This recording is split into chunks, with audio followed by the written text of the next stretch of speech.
This is what I learned from Joe Rogan showing my funnel to over 10 million people. So one of my clients was actually just featured on Joe Rogan and over 10 million people saw my funnel. Literally, he pulled it up on the screen.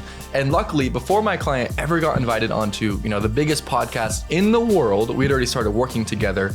And we promised him one simple thing, that we would double his business by doubling his conversion rate. And when he came in, he was converting about 4.53% of his total website visitors to sales, which I know is already really good, total website visitors to sales, but I knew we could do better. And within the first 30 days of crafting him a new messaging, a new VSL, and redesigning his entire funnel from scratch, we increased his conversion rate all the way to 8.8%. So what changes did we make that resulted in this 2x increase from the Rogan podcast? And how did my client even get on the podcast in the first place? Well, I'm gonna tell you all of that today, plus the shocking increase in traffic that this podcast brought. I'm gonna show you a little chart at the end of this video. And I also wanna share with you my biggest regret that I had after the podcast, things I wish I would have known beforehand. So everyone's been asking me the same question. How did he even get on the podcast in the first place? How does one go out and actually get on the Rogan podcast? And really, it's a story that's just like any other story. My client's name is Joel Turner.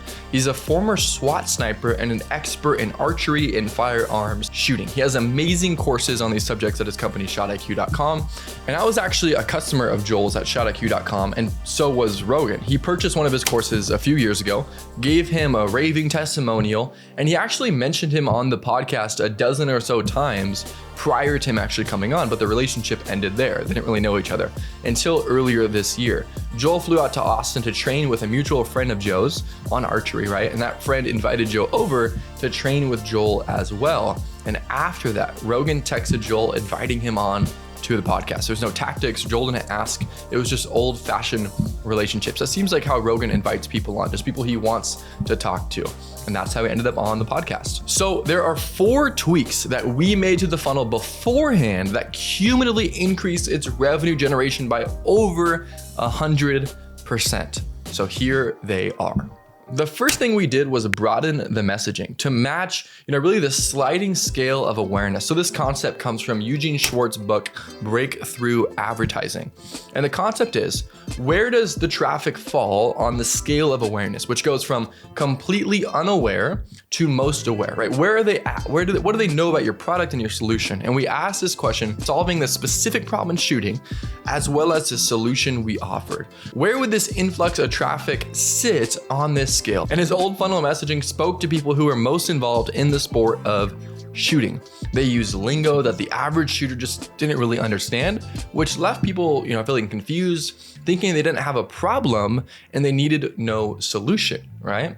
So we crafted new messaging with the goal of every person getting to the buying point, saying, I have a problem and this is a solution I need. And we did this throughout the entire funnel, right? So all the sales copy was updated and we even made brand new VSLs for each course with the new messaging. And I get so excited about this because there's so many products that people come and they just don't understand what you do, so they don't buy. And this was the case when I first found Joel. I was struggling with my accuracy. But when I came to his site, I thought, oh, I don't have that problem he solves. And I just left and I didn't really think anything of it. And it's because I didn't understand what he did until I met him in person at a summit he was teaching at. I heard his lesson, and immediately after we went and shot together, and I was blown away. I was making shots that I would have never thought possible for me an hour earlier. And I knew there had to be tons of other people who'd experienced the same thing. And honestly, this is the case with 80% of funnels. They only speak to a small segment of the market. So by changing the messaging, staying away from the lingo, and creating copy that made the reader understand they had a problem that we could easily solve with this product, we were able to dramatically increase the conversion rate. And this is the case again with so many people. There's so many people out there that you're not helping simply because they don't know how you help or if they even have the problem you solve. The next thing we did was 2 tweaks that increased the average order value by over 50%. So Joel was dramatically undercharging for his courses and honestly still is. Luckily, prior to the podcast, we increased his prices by 23% and conversions shot up. Robert Cialdini talked about this in his book, Influence. He says increasing prices increases the perception of value, and that drives up sales. So not only did we get a 23% boost due to the price increase, but conversions also shot up another percentage point as well, which were sales we weren't getting before. So these two things cumulatively grew the business by about 40%. And I'd love to keep increasing the price on this because I know it's undervalued, but Joel obviously wants everyone to be able to afford it. So we know it's still that same price now, but the second tweak we made that increased the AOV was adding 2 upsells. These offer his 2 other courses for 60% off each. And we get tons of emails of people asking if they could bundle courses. So customers absolutely love this. So they were able to get all 3 courses for cheaper than get 2 bought separately. And this resulted in about a 16% boost in top line revenue from the podcast, which is a pretty significant amount at these revenue numbers. And increasing the value from a customer is really the easiest way to grow a business. And I'm so glad that we implemented this before all of those new customers came in from the Rogan podcast. We had the upsell process in place. But there's one mistake in this area that I massively regret, and I'll tell you about that in a couple minutes. So the third thing we did is switching the checkout page from an LMS to a custom built one. So when we started working with Joel, he had all of his sales pages, checkout pages built inside of his learning management system, Teachable, right? And when we started together, we immediately built him a custom funnel not tied to the constraints of Teachable, right? This allowed us to build it exactly up to our spec, right? The customer journey was now in our hands and it dramatically increased the conversion rate, right? Taking out steps that weren't necessary, right? Streamlining the process from click to customer was essential to this. One of the most dramatic, easiest lifts in conversion rate was just switching the cart off of Teachable and building a custom order form. So we tested this where we did the whole new funnel to the Teachable order form, and then we did it with just the new custom one and added some extra features to it. And it was like we flipped a switch to new revenue. Literally, we changed just the cart and sales just literally started going through the roof. We've seen so many funnels that we know when something is off and where a small tweak will lead to a massive boost, right? So number 4, a new headline that increased the throughput by 10%. So we were very fortunate that 30 days before Rogan had him on the podcast, he mentioned my client's products and website in another podcast. There's no way I'm going to miss. There's no way I can do this. Have you paid attention to Joel Turner? Do you know about Joel Turner? And this gave us a sample of the kind of traffic we're going to get. And one of the metrics I saw a massive dip in from this was the throughput from the homepage to the sales pages.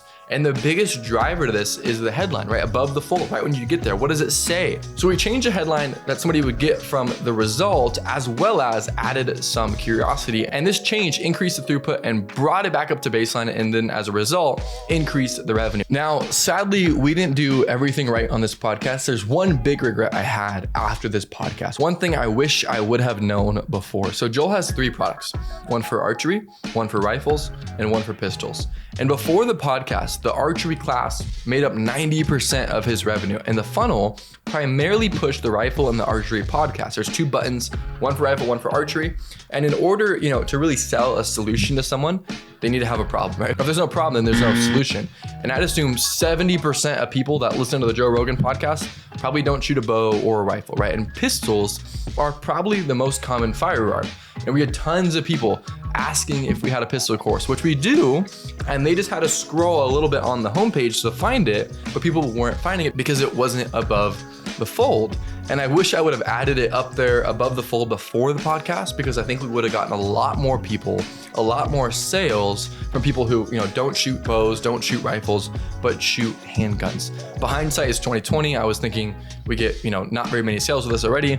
Let's focus on these ones that we do. Now, a lot of people have asked me, how much traffic do we actually get? And I want to show you a graph of our traffic before and after the podcast. You can see that massive spike is how much it increased from the podcast. And I removed the actual numbers for, obviously Joel's privacy, but you can see just how much it actually increased from this podcast. And what was shocking was the impact on conversion rate. So you can see during the first month of the podcast, traffic shoots up and conversion rate actually shoots down from 8 to 1.5%.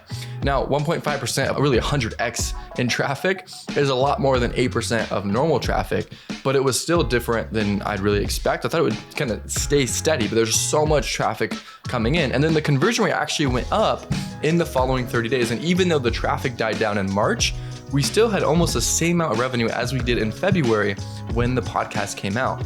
And I think that's kind of because it took people a while to maybe finish the entire podcast. It's a couple hours, or maybe they followed Joel and they kind of waited a few weeks to buy. They kind of marinated inside the sales process. And overall, the podcast really had a much longer tail than I was expecting, because I thought once a new one was out, that was 80% of the revenue, but that really was not the case. It was an absolute blast to be a part of this experience. If you have any questions about anything, drop them down below in the comments. I answer every single one. And if you enjoyed this video, here's another video that YouTube thinks you'll like. And if you want to see more content like this, subscribe. But I'll see you in the next video.